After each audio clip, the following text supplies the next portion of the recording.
ನಿಮ್ಮ ಮನಸ್ಸು ಒಂದೇ ಯೋಚನೆಯೊಳಗೆ ಪದೇ ಪದೇ ತಿರುಗ್ತಾ ಇದೆಯಾ? ರಾತ್ರಿಯೂ ನಿದ್ರೆ ಬರಲ್ಲ, ಏಕೆಂದ್ರೆ ನಿನ್ನೆ ಆದದನ್ನ ಇವತ್ತೂ ಯೋಚನೆ ಮಾಡ್ತಾ ಇರ್ತೀರಾ?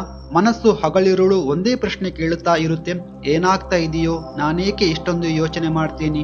ಈ ಅತಿಯಾದ ಯೋಚನೆಗಳೇ ಓವರ್ ಥಿಂಕಿಂಗ್ಗೆ ಕಾರಣವಾಗುತ್ತವೆ. ಓವರ್ ಥಿಂಕಿಂಗ್ ನ ಸಮಸ್ಯೆಯಿಂದ ಇಂದು ಎಲ್ಲರೂ ಬಳಲುತ್ತಿದ್ದಾರೆ. ನಿಮ್ಮ ಜೀವನದಲ್ಲಿ ನಡೆದು ಹೋದ ಹಳೆಯ ಘಟನೆಗಳು, ಭವಿಷ್ಯದ ಬಗ್ಗೆ ಚಿಂತೆ, ತಪ್ಪು ನಿರ್ಧಾರಗಳ ಭಯ, ಇವೆಲ್ಲವೂ ನಿಮ್ಮ ಮನಸ್ಸಿನಲ್ಲಿ ನಿಲ್ಲದೆ ತಿರುಗುತ್ತಿರುತ್ತವೆ. ಇದು ನಿಮ್ಮ ಮಾನಸಿಕ ಆರೋಗ್ಯ ಮತ್ತು ದೈನಂದಿನ ಜೀವನವನ್ನೇ ನರಕವನ್ನಾಗಿಸಿ ಬಿಡುತ್ತವೆ. ಇದನ್ನೆಲ್ಲ ನಾವೇನಾದ್ರೂ ನಿಲ್ಲಿಸಬಹುದಾ? ನಿಮ್ಮ ಈ ಅತಿಯಾದ ಆಲೋಚನೆಗಳಿಗೆ ಬುದ್ಧನು ಉತ್ತರ ಕೊಟ್ಟಿದ್ದಾನೆ. ಇವತ್ತು ನೀವು ನೋಡುವುದು ಬುದ್ಧನ ಉಪದೇಶ, ಯೋಚನೆಗಳ ಸಂಕಟದಿಂದ ಮುಕ್ತವಾಗುವುದು ಹೇಗೆ. ಬುದ್ಧನು ಒಂದು ಮಹಾನ್ ಮಾತನ್ನ ಹೇಳ್ತಾರೆ, ನಾವು ಏನು ಯೋಚನೆ ಮಾಡ್ತೀವೋ ನಾವು ಅದೇ ಆಗ್ತೀವಿ.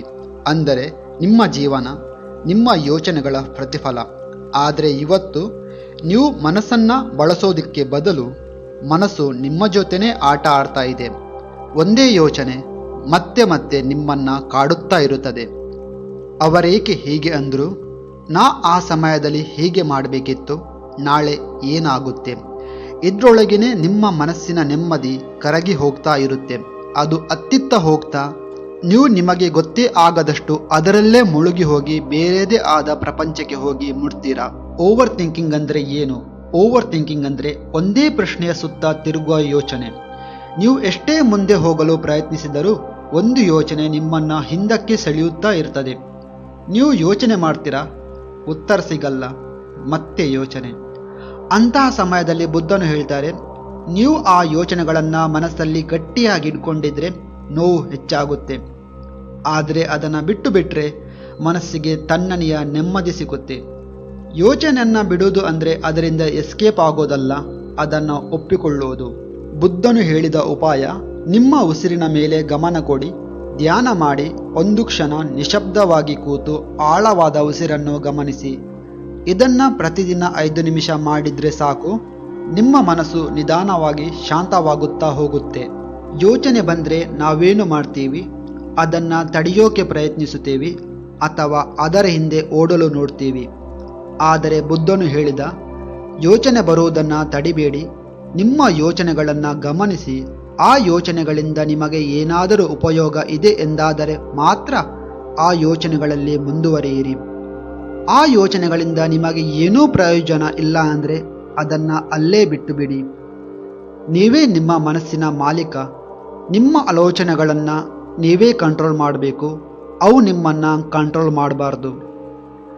ಯಾವಾಗ ಯೋಚನೆಗಳು ನಿಮ್ಮನ್ನು ಕಂಟ್ರೋಲ್ ಮಾಡಲಿಕ್ಕೆ ಸ್ಟಾರ್ಟ್ ಮಾಡುತ್ತೋ ಆವಾಗ ನೀವು ಈ ಓವರ್ ಥಿಂಕಿಂಗ್ಗೆ ಬಲಿಯಾಗ್ತೀರಾ. ಆದ್ದರಿಂದ ನೀವು ಯಾವಾಗ ಓವರ್ ಥಿಂಕಿಂಗ್ ಮಾಡ್ತಾ ಇದ್ದೀರಾ ಅಂತ ಅನಿಸುತ್ತೋ ಆವಾಗ ನಿಮ್ಮ ಆಲೋಚನೆಗಳನ್ನು ಗಮನಿಸುವ ಮೂಲಕ ಇದಕ್ಕೆ ಪರಿಹಾರ ಕಂಡುಕೊಳ್ಳಬಹುದು. ಎಕ್ಸಾಂಪಲ್, ನೀವು ಒಂದು ವೇಳೆ ಕೋಪದಲ್ಲಿದ್ದರೆ ಯಾವಾಗ ನೀವು ನಿಮ್ಮನ್ನು ಕೇಳ್ತೀರಾ, ಈ ಕೋಪದಿಂದ ನನಗೆ ಏನಾದರೂ ಪ್ರಯೋಜನ ಇದೆಯಾ? ಆವಾಗ ನಿಮಗೆ ಅದಕ್ಕೆ ಉತ್ತರ ಸಿಗುತ್ತೆ, ಇಲ್ಲ, ಇದರಿಂದ ನನಗೆ ಯಾವುದೇ ಪ್ರಯೋಜನ ಇಲ್ಲ. ಇದು ಇನ್ನೂ ಬೇರೆ ಸಮಸ್ಯೆಗಳಿಗೆ ಕಾರಣವಾಗುತ್ತದೆ.